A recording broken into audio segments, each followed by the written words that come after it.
Vamos a saludar ahora al doctor Fernando Urbina Linares, el abogado del pueblo.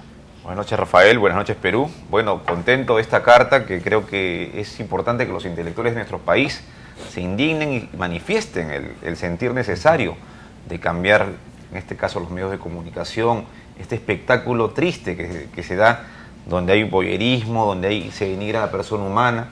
Creo que es importante y te felicito, Julio. Es una gran carta que abre una esperanza y sobre todo con intelectuales a los que hemos leído de siempre, ¿no? Como Osvaldo Reynoso.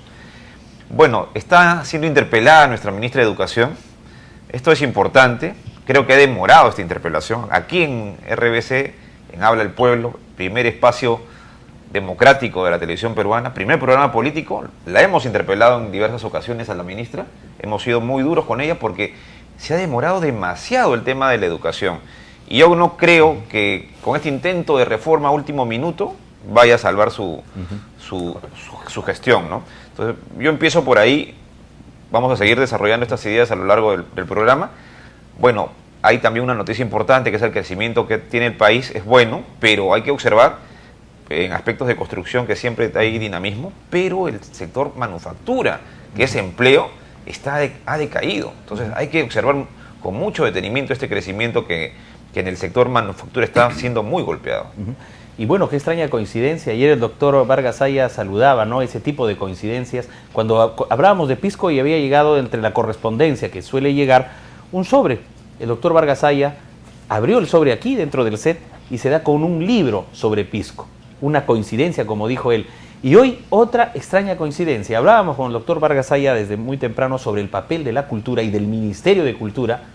Y hoy, cuando llega Julio Heredia, nos trae una carta donde escritores del peso de Osvaldo Reynoso, de Mario Velatín y otros intelectuales saludan una línea en pro de la cultura dada desde RBC Televisión. Estas coincidencias son buenas, doctor. Sería bueno que continúen, ¿no? Sí, claro, todo tipo de coincidencias de esa naturaleza son importantes. Bienvenidas. Y sobre todo tratando la cultura, que es la base fundamental. Sin cultura, sin educación, no marcha un pueblo por más dinero que haya. Correcto. Entonces vamos con la pregunta. ¿El Ministerio de Cultura viene cumpliendo el rol para el cual fue creado, señoras y señores? Acá tengo una norma, el Decreto Supremo 01-2011 MC, Ministerio de Cultura, y dice: aprueban reglamento de organización y funciones del Ministerio de Cultura. Y cuando uno ve qué es el Ministerio de Cultura, es lo que antes realizaba el Instituto Nacional de Cultura. También hay otras entidades que se han fusionado, como el Instituto de Radio y Televisión Peruana. O sea, Canal 7 y Radio Nacional dependen del Ministerio de Cultura. También está la Academia Mayor de la Lengua Quechua, el Archivo General de la Nación, el Instituto Nacional de Desarrollo de los Pueblos Andinos, Amazónicos y Afroperuanos, está la Biblioteca Nacional y proyectos especiales como el de Nailab de Lambayeque, que antes estaba en el Ministerio de Educación, Promolibro, que era del Ministerio de Educación, ahora está en Cultura, en fin, muchos elementos. Entonces son muchas instituciones. Entremos en materia y recibamos la primera impresión de nuestro panel para recibir después la respuesta del público televidente, nuestros protagonistas, sobre el Ministerio de Cultura, si esta entidad pública viene cumpliendo el rol para el cual fue creado o no. Pepe Rocha. Yo creo que al Ministerio de Cultura, Rafael, le pasa algo muy similar que al Ministerio de Desarrollo que tiene la ministra Trivelia a su mando, ¿no? Primero, un tema presupuestal. En el país, cuando debería ser al revés, se le da poco presupuesto al tema de cultura, ¿cierto? Y el desarrollo intelectual, la tecnología, no se convierte en prioridad del país cuando debería ser prioridad a uno. Y por otro lado, por lo menos que se conozca, a no ser que el ministro lo tenga bien escondido por algún tipo de estrategia, no hay un desarrollo cultural en nuestro país, tanto así que en el propio discurso del 28 de julio del presidente de la República yo no recuerdo que haya tocado temas fundamentalmente culturales. Por ahí algo que tenía que ver con relación a la educación, a las etnias, a los lugares amazónicos y nativos del país, y etcétera, pero en un par de líneas, no ha ahondado en el tema del desarrollo de cultura en nuestro país en el discurso. Tampoco lo ha hecho el ministro de Cultura. Vamos a ver qué pasa el lunes cuando el gabinete tenga que exponer ahí, y seguramente el ministro tendrá algo que decir, pero por ahora yo creo que se ha hecho muy poco o casi nada al respecto. Julio Heredia. Sí, efectivamente, yo creo que es un gran reto todavía. Cuando Alan García crea en julio del 2010 el Ministerio de Cultura, quiso dejar concretada una promesa de campaña. Pero creo que Juan Ocio, que fue el primer ministro de Cultura, apenas tuvo tiempo para instalar un poco su oficina en lo que era el Museo de la Nación y pues un poco sondear por dónde iba el temperamento cultural del país, y creo que Juan Ocio estuvo bastante confundido y no sabía por dónde comenzar. Ya ahora, cuando el actual gobierno asume, hubo algunos tropiezos, ha tenido mala suerte este ministerio. Susana Vaca, excelente cantante, un gran símbolo de Perú proyectado a Europa, en tanto intérprete, pues no dio la talla en tanto ministra, y creo que allí se perdieron algunos meses. Ahora Lucho Peirano da la impresión que quiere tomar las riendas y darle un norte verdaderamente a este ministerio. Pero yo siento que él está siendo un poco entorpecido por toda la carga burocrática que un ministerio como este implica. Hay un patrimonio material e inmaterial que administrar. No olvidemos que, por ejemplo, la consulta previa se ha derivado también un poco al ámbito del Ministerio de Cultura, y entonces yo creo que hasta el momento, como lo decía bien Pepe Rocha, como que tampoco se ha dado la gran línea de lo que será el accionar de este ministerio. Se han vuelto a crear los Premios Nacionales de Cultura en 3 versiones, al reconocimiento a toda una trayectoria, a la creatividad y a la buena gestión cultural. Son premios, 2 de los primeros dotados con 45.000 soles y el tercero con 50.000. Digamos que esa es la novedad. Acá hay una alianza con Petro Perú, que va a poner el dinero. Si lo comparamos con los premios de estímulo a la cultura que hay en los países de la región, son bien pobres en realidad estos premios, ¿no? 45.000 soles no es muy significativo. Pero bueno, digamos que es un gesto que me parece insuficiente y que habría que pensar sobre todo en cómo se promueve y se estimula la creación viva en el interior del país. Correcto. Porque esto va a seguir siendo muy limeño, ¿no? Estos 3 premios, estoy segurísimo que van a ser conferidos a gente que actúa desde Lima, pero la provincia...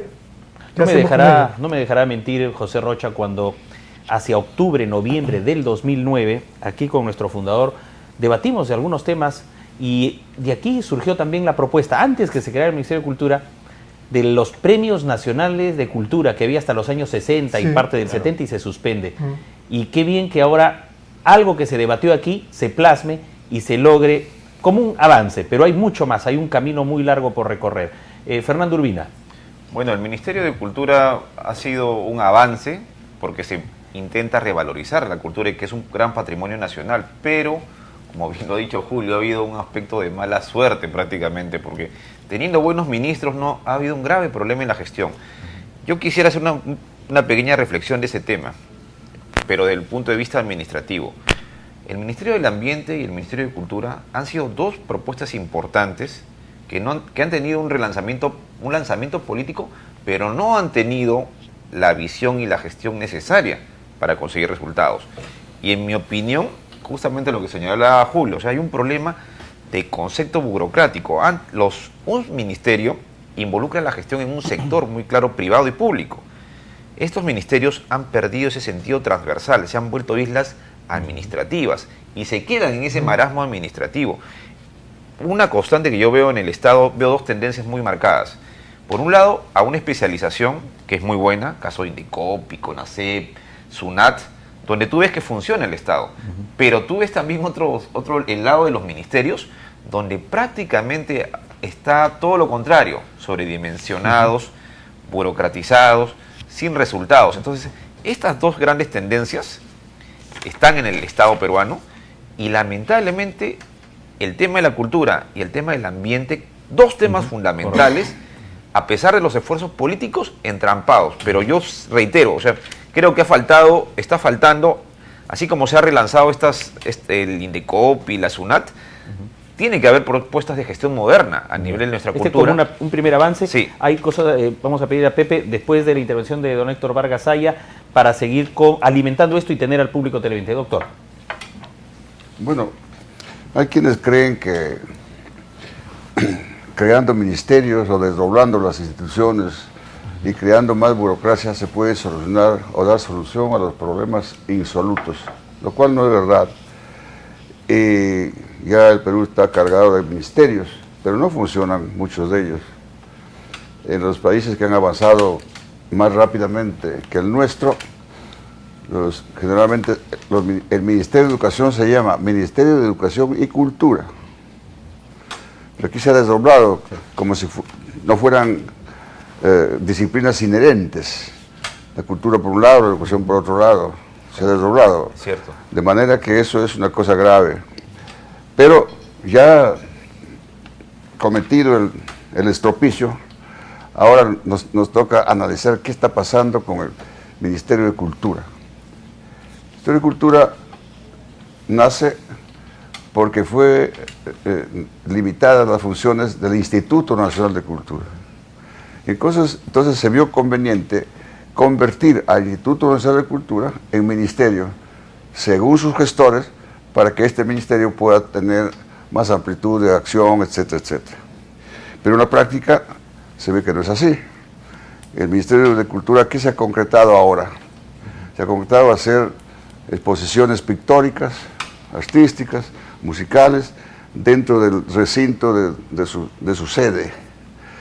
Y allá hace conciertos, etcétera, y invita a que el pueblo vaya a conquistar con cultura allí, cuando el asunto es a la inversa.